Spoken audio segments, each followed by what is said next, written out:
Thank you, Chairman Doyle. If the U.S. doesn't lead the wireless future, then rival nations are posed to lead it for us and dominate the 5G marketplace in a way that may undermine our national security and economic prosperity.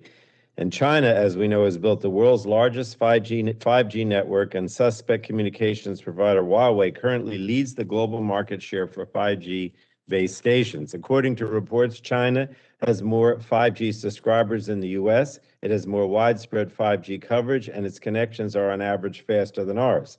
And this is concerning because history tells us that early adopters and developers define the marketplace, drive innovation, and reap the economic benefits of that leadership.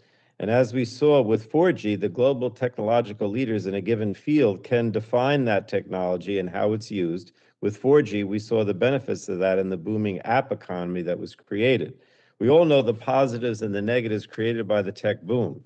But in this nation, we have the ability and structures to publicly debate those issues. And when government gets involved, it's in full view of the American people. If the same tech companies were founded and grew under a more authoritarian regime, the influence of government would be less apparent and potentially much more dangerous. The Chinese government's involvement in Huawei and ZTE has raised security concerns with their equipment. We also have seen how China places restrictions that undermine privacy, security, and intellectual property interests on American companies entering the Chinese market. And based on past experience, the Chinese government cannot be trusted to set the standards that govern our wireless future. Instead, we must help our own nation and like-minded democracies once again lead in technological innovation and preserve a secure and free marketplace. And to this end, we've already made progress. We funded the Secure and Trusted Communications Network Act to the tune of $1.9 billion to replace all suspect equipment in the U.S. We also enacted the Secure 5G and Beyond Act to require the executive branch to formulate a whole government strategy to protect our 5G networks.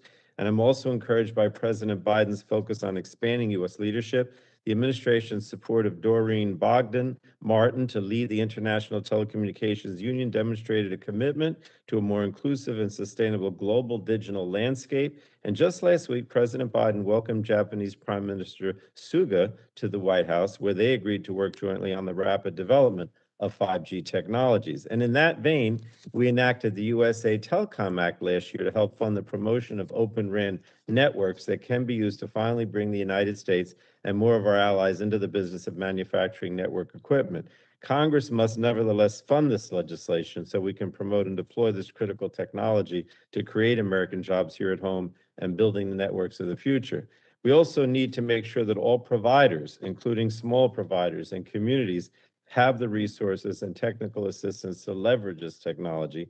But we can't stop there. We need to leverage our federal agencies to review the security issues presented by consumer equipment, especially equipment produced in suspect countries. And we must also quickly address the Trump administration's failure to appropriately coordinate across our government to make our airwaves available for these new technologies. It's important that we work together to put our airwaves to the best possible use while addressing legitimate safety concerns. Now, I'd like to yield now the rest of my time to the gentlewoman from California, Ms. Matsui.